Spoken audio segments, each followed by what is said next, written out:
Okay, so in this lesson now, our topic is integration by parts. What is integration by parts? What does it have to do with? Well, it has to do with answering the question, how do we integrate a product? So to answer that, we use this formula. But how do we get that formula? Well, let's take a look back at the product rule. Remember that when we differentiate a product, uv, it was equal to u prime v plus uv prime.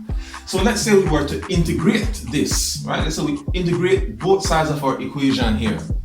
Then if you were to integrate the derivative, since integration and differentiation are the opposites of each other, they cancel each other out, right? So the integral of the derivative of uv just gives us uv. Then on the right hand side we have the integral of u prime v plus uv prime.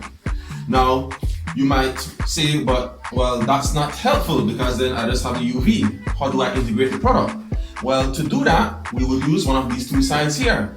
What we can do is we can take this expression, the integral of u prime v, and transpose it over to the left hand side. So we'll have uv minus the integral of u prime v, and that's equal to the integral of uv prime. Now, flipping this and doing a little bit of change of the notation, we say that the integral of u dv, where dv is the same thing as v prime, right? It's just the derivative of v. The integral of u dv is equal to uv minus the integral of v du. So you'll see exactly how we use this formula. Okay, so let's look at our first example here now. Let's say we are to integrate the function x times e to the x with respect to x. So we first begin by writing down our formula. The integral of u dv is equal to uv minus the integral of v du. So with this, we have to then first identify what is our u and what is our dv. Because one of them we will have to differentiate and one of them we will have to integrate. Alright? So how do we know which one to pick as u, which one to pick as dv? Well, the one that we want to pick as u is essentially the one that when we differentiate it, it is going towards a step of disappearing or becoming a constant, I should say, right? So here, I should let my u be equal to x, and then my dv will be e to the x.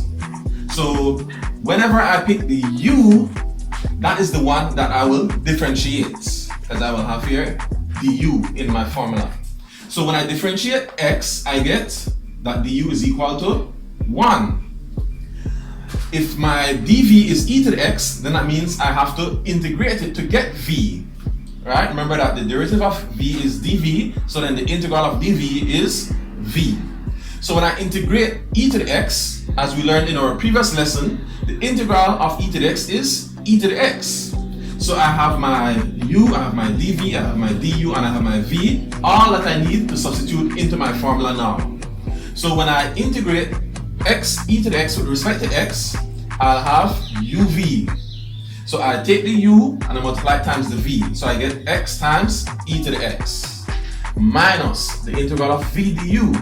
So now I will integrate the product of v and du. So what is my v? My v is e to the x. My du is 1. So when I multiply those, that just gives me e to the x. So now I have x times e to the x minus the integral of e to the x with respect to x. So here, what's the integral of e to the x? It's e to the x. So I have x e to the x minus e to the x plus a constant as my answer. How do we know if this is indeed correct? Well, remember, anytime you are going to do integration, one way to check your answer is to differentiate it and see if you get back the original problem. Right? Remember that integration is the opposite process of differentiation. So that's how you check to see if your integration was done correctly. So let's do that here to see if we differentiate this, if we'll get back the original problem. Okay, so when we differentiate this, let's see what we'll get. Alright? If this is our function, when we find its derivative, here, since we have x e to the x, which is our product, we'll have to use the product rule. So that's u prime v plus uv prime. So we differentiate the first function. The derivative of x is 1.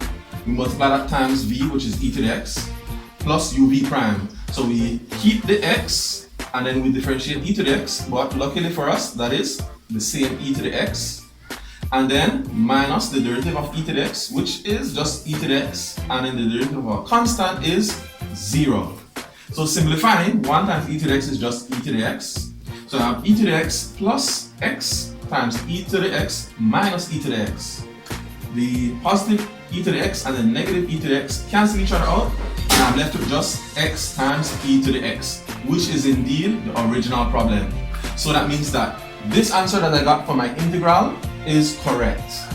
Alright, so in our second example of integration by parts, let's see what happens here. We have the integral of x squared sine x with respect to x. So we write down our formula and then we identify what is our u and our dv. So here, I'll say let u equals x squared, and then dv will be sine x. So if u is x squared, then I have to differentiate that to get du. The derivative of x squared is 2x. If dv is sine x, then I have to integrate that to get v. So the integral of sine, remember, is negative cosine. Then I substitute those values into my formula. So I have u times v, so the x squared times negative cosine x, minus the integral of v du, so v is negative cosine x, du is 2x. Simplifying, I'll have negative x squared cosine x. Then here, a negative times a negative gives me a positive, so I have plus 2x cosine x with respect to x. But when you look at this here, you notice that this integral is another product. So we have to do integration by parts again. With some problems, that will be the case. You will have to integrate a second time, maybe even a third time, right? So here, if we're going to integrate 2x cosine x, we have to identify our u and our dv. We're using this formula again within itself. So let's say u is 2x and then dv is cosine x. If I differentiate u, I will get 2, and if I integrate dv, then I'll get sine. Remember that the integral of cosine is sine. So now when I substitute that into the formula, I'll have uv. So my u, which is 2x, times my v, which is sine x, take away the integral of v du. So that is sine x times 2, right? The 2 and the sine x. Expanding and simplifying, I'll have the negative x squared cosine x from before plus 2x sine x minus the integral of 2 sine x with respect to x. So what's the integral of sine? The integral of sine is negative cosine. This negative sine and that negative sine from the negative cosine gives me a positive. So my final answer is negative x squared cosine x plus 2x sine x plus 2 cosine x plus a constant. I will leave it to you for a little bit of practice to differentiate this to see if you indeed get back the original problem x squared sine x. You will have to use the product rule here and there as well. Okay? So key thing I want to highlight here now though is that sometimes when doing the integral of a product using integration by parts formula, you will have to use the formula twice or maybe even more than that.